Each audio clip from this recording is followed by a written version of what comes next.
All right, we are here to talk soccer with the guys from Sidekicks. We're joined by Jimmy Walker, the Executive Director of Coaching for Pacesetter, Chris Black, St. Ursula head coach. And now his shirt says Ottawa Hills because that's a previous stop, and he's celebrating what the Green Bears has done. But Northview assistant Francis Stevens, as we're going to talk Perrysburg first off, is obviously the Yellow Jackets, a tremendous run. And certainly, Chris, you saw them several times this year. A fantastic postseason for this Perrysburg team that always found ways to win games in overtime. Yeah, they absolutely did. And the amazing thing is they went so long without a goal in regulation, but they fought, they battled. Props to the whole team as defending, as well as, to be fair, Christina DeMarco and Eddie Graham put other teams a lot on their heels, so they had to pull people back. They couldn't really feel like they couldn't attack as much as they wanted to, so outside back stayed home. But great job team-wide, but they came into a Loveland team. 19 shutouts in the season, only giving up 4 goals. I mean, that's a battle no matter what. And I was happy to be at the finals to get to see it play out. But, I mean, that was a tough opponent, plus the 1-0 lead early. That's tough to come back from. And, Francis, you were on the call for the state semifinal, that 1-0 overtime victory over Jackson. And once again, it was Christina DeMarco coming up with a big play when Perrysburg needed it. You're absolutely right, but I think where it really started from was what Addie Graham did. I thought Addie Graham was probably one of the more dangerous players on the field all night long.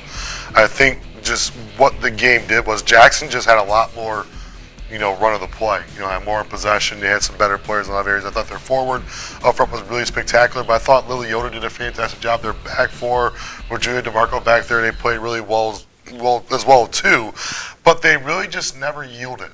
I think that they just kind of kept really pressing the issue a little bit. We know DeMarco, how dangerous she is. We know how dangerous Addie Graham is, but there were some other players like Sarah Pantenberg that kind of asserted herself in some games, scored a goal against St. Ursula in that district final. I know you're probably still not over that. I didn't see it. But they were kind of a team that they had been battle tested. I mean, if you look at their run to get down to Columbus, you beat St. Ursula, who's a great team. You beat Notre Dame, who was in the Final Four the year before. You beat Strongsville, who was in the top 2 all year long, and then you go and you beat Jackson, who's a top 10 team as well too. So that's a lot of kudos to them. I mean, obviously that Loveland team just had a lot more when it came on the table. I mean, their goalkeeper only gave up 7 goals in their 4 years of high school. That's impressive. I've never heard of anything like that. 2012, Perrysburg won it all. The current seniors were in the 7th grade at that time, and we heard a lot of them talk about how much they remembered that. And Jimmy, I suppose this run is going to be something that's going to perhaps pay off for Perrysburg 4 or 5 years down the road as this next generation of Yellow Jackets saw what this generation did.